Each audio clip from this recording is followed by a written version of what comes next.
Welcome to Field to Feast, where we profile Louisiana and its local ingredients. Today, we're at my friend Yvette Bonanno's house, and we're going to make some delicious holiday treats using Louisiana pecans.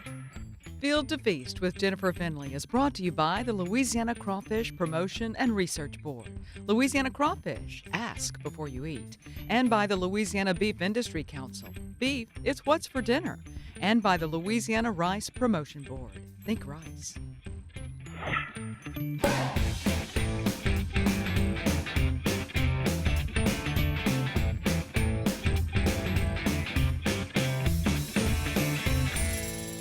How are you? It's good to see you. Happy holidays. Happy holidays. Thank you. Oh my goodness. Are you ready to get started? We're going to cook up some holiday treats. Yes. So what all do we have going on here today, including all of these delicious looking pecans? So we produce the spiced rum pecans at the LSU incubator using Bergeron. Mr. Lester over in New Roads. Yes. He has amazing facility, plant, people shelling. This is their busy time of the year. We use them in the spiced rum pecans as a whole pecan, and we use a mammoth, which is going to be your larger count. Okay. And then we take the chopped pecans and we put them in our praline rum cakes, also made at the LSU incubator. So for the holidays, you're picking them up in the grocery stores, and it's a wonderful hostess gift, or pair it together, with a nice bottle, and then I bought a closet full. So let's get started. Okay, this is so easy. I mean, the Easy traditional. is good. I know Easy the is traditional good. pecan ball that you see on the table. We're going to make it, from scratch, and again, very easy. We've got 4 ounces of goat cheese. Okay. And I'm just going to put this into the bowl. We also have 4 ounces of cream cheese, so equal parts. This is one of my favorites. Okay. So we're going to go in with Little trick.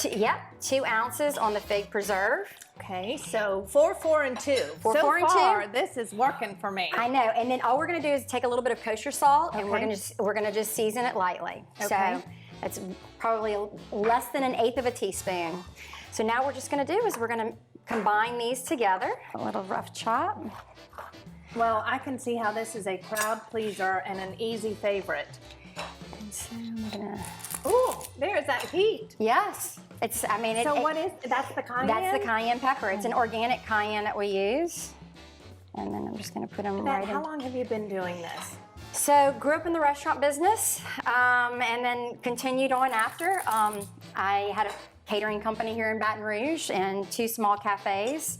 After that, I moved away to Colorado and had 2 little girls, so that was enough to keep me busy, and now I'm back in Baton Rouge. So got a few fun projects on the horizon, and Baton Rouge has always been good to me, so I'm glad to be home. I've got family here, and the business is also keeping me busy. So, But Louisiana is home for you. yes, I'm born in Baton Rouge, and when my parents opened restaurants and were in this business for quite some time, I just was always in the front of the house, is what we call it. So my dad was always, saying, "Don't go into the kitchen.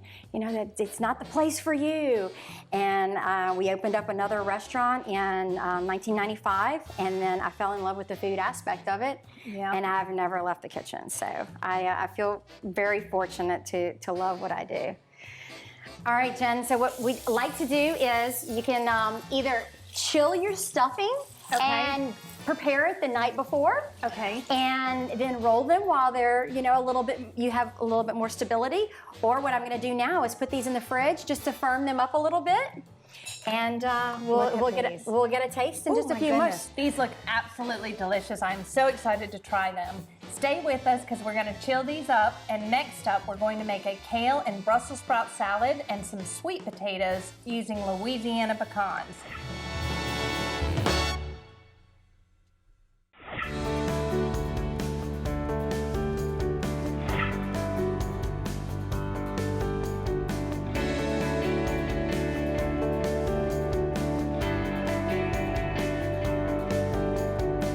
Welcome back to Field to Feast. You guys are in for a real treat next because we're making a kale and Brussels sprout salad for the holidays. So what do we have going on? First thing we're gonna do is wash your kale very well. Okay. And we're gonna remove the stem. So all you do is you just take your hand and just roll it straight down the stem. So all I do is just kind of put it into like a little tight bunch and then use your knife and then Just a chop. just a rough chop. Yep, and almost, you know, like we talk about the fancy French word chiffonade ribbons. That's pretty much Very what well we're done. Yes, you know. So if you want to impress your guests, Excuse me while I chiffonade.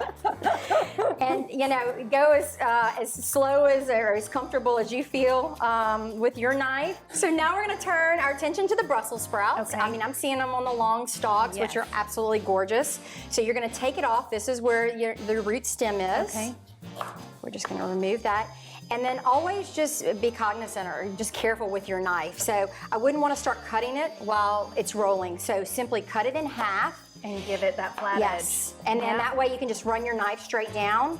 And it's a lot safer. Also, you can do this in your Cuisinart. If you put the blade on there, which you would use for like shredding your cabbage, all the Brussels sprouts, once they're washed and then the stems are removed, can go right into, and we're gonna add our dressing. Look how pretty. I'll let you give that a Oh my toss. goodness, y'all. Look how pretty this is. And then we'll garnish a little bit on the top. Okay, well, I do have to say it was an incredible tossing. That really probably made the difference from good to great. That's right, that's It's right. all in the toss. Look how beautiful. Oh my goodness gracious. And so then we can go on with a little bit of our sun-dried cranberries. Beautiful. Finish it off with just a little bit of that cheese. And then- Difference between the pecorino and the Parmesan? So Pecorino, it has, it's gonna be a softer cheese. Okay. The Parmesan is just gonna be a little bit sharp. Yep. So you could even use Asiago if, or even a Romano. But I freshly grate it, and I think it makes all the difference in the world when you're doing like a fresh application. I'm so excited for our holiday meal. So we've got our salad and we've got our pecan balls, and next up is, Sweet potatoes. let's go for it. So we've got softened butter, honey, and your pecans. And then our spiced pecans, which are already seasoned with salt, a little bit of cayenne, again, more sugar. That and pepper then, in the back that sting later. yeah, and so that's all you need. So our sweet potatoes, we've washed them. We're just gonna put them right onto our baking dish lined with foil. And to this, we're gonna add, this is just a little bit of pumpkin spice. This is just a little olive oil. It's gonna go onto the potatoes. What a fun little fancy. And then we're just gonna take our spice blend and put it right over the top. So are you putting all of the spice on the skin because you eat the skin as well, or does the flavor I seep do eat the through? skin as well Yes. because that's where you're going to get a lot of the vitamins from. Yes, the but yes. and not to mention, you know, all of that is going to seep into it, but it also makes your kitchen smell really good as well. I mean, if you need to be in the Christmas spirit even more, just make some of these sweet potatoes, and here you have it. So $3.75. Okay. I like the smaller potatoes. So you know, the bigger ones you I have a was full gonna commitment. ask. So I like the smaller ones, and of course, magic of TV. We've got some ready to go. Awesome. Because I've seen, and Betty Chenier was telling me that there are the regular, the medium, the jumbo, but you seem to like the smaller ones. And anything, as far as it goes, it's going to be sweeter, and it's a portion size too. You know, it's hard to commit to the bigger potatoes. So all we're going to do is we're just going to cut it like such, and then we are going to mount this butter, pecan, honey mixture right on the top. Oh my word. So you just cut these in the see, look at that fanciness. That is something that I did not know how to do, and I will do. And then we're just going to go right into it. This dish, it perfectly complements our And it smells delicious, doesn't it? I mean, it's like I wanted salad. to- We had a wonderful day here in Yvette's kitchen, and if you would like the recipes for any of the dishes that you've seen on our show today, please visit us at twilatv.org. Friend, this has been a super special day for me. Thank you. Merry Christmas, happy holidays. Merry Christmas, happy holidays, and we're gonna dig in. Cheers. Cheers. Field to Feast with Jennifer Finley was brought to you by the Louisiana Crawfish Promotion and Research Board, Louisiana Crawfish, ask before you eat, and by the Louisiana Beef Industry Council, beef, it's what's for dinner, and by the Louisiana Rice Promotion Board, think rice. Now, if you'd like to try these treats in your kitchen, we have a blog post that outlines the recipe for you at twilatv.org.